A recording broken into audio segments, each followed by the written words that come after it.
আসসালামু আলাইকুম। একজন অতি নগণ্য সাধারণ মানুষ কিছু কথা বলে যায়, ভালো লাগলে কথাগুলো লাইক কমেন্ট শেয়ার করে অন্যদেরকে দেখার এবং শোনার সুযোগ করে দিবেন। সুদ বাংলাদেশের বেশিরভাগ সমাজেই মহামারী আকার ধারণ করেছে। এই সুদের কারণে অনেকে তার সর্বস্ব হারিয়েছে, অনেকে দুঃখে দুঃখে জীবন শেষ করেছে। এত জঘন্য একটা জিনিস, সেটার নাম হলো সুদ। ইসলামে তো এর ব্যাপারে কঠোর থেকে কঠোরতা আরোপ করা আছে যে যে 1 টাকা সুদ খায় সে তার জন্মদাত্রী মায়ের সাথে 70 বার যে জেনা করার গুনাহ তার আমলনামায় লেখা হয়। এরকম একটা কাজের পরেও নানান শ্রেণী পেশার মানুষ এই সুদের সাথে জড়িত। সুদ একটা ব্যবসার মতো হয়ে গেছে। এখন এর থেকে পরিত্রাণের উপায় কি? আসলে সুদ থাকবে, এটা নির্মূল করা খুব কঠিন।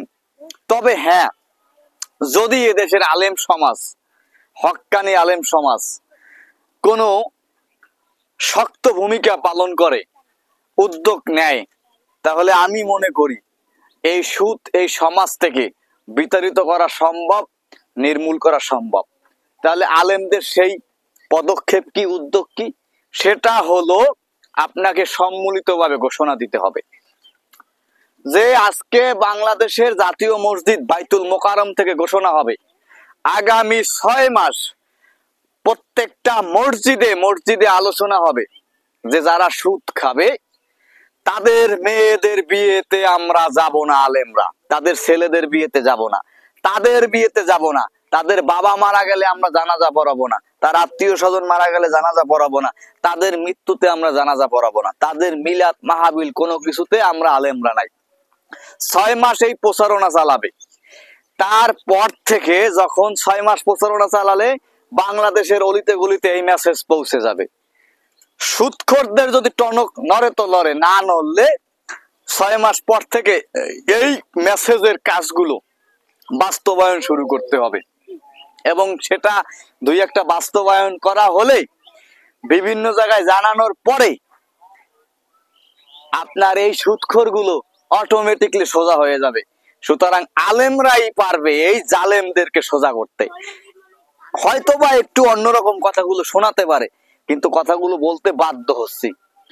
এই যে একটা ঘটনা ঘটে গেল সাম্প্রতি, সম্ভবত কোনো একটা জায়গায়, যে একজন মহিলা সে একটা লাশ আটকে দিয়েছে। কত নির্মম, কত কষ্টের। এখন বিষয় হলো, আর একটা প্রশ্ন হতে পারে যে আলেমরা যদি এই সুদখোরদের মারা যাওয়ার পর জানাজা না পড়া, তাহলে এই লাশগুলো কি করবে?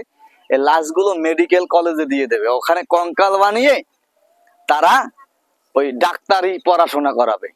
আমি মনে করি এই কাজ সমাজে বাস্তবায়ন হলে অবশ্যই সুদ মুক্ত সমাজ ব্যবস্থা প্রতিষ্ঠিত হবে। কিন্তু আলেমদেরকেই সবার আগে বলিষ্ঠ ভূমিকা রাখতে হবে।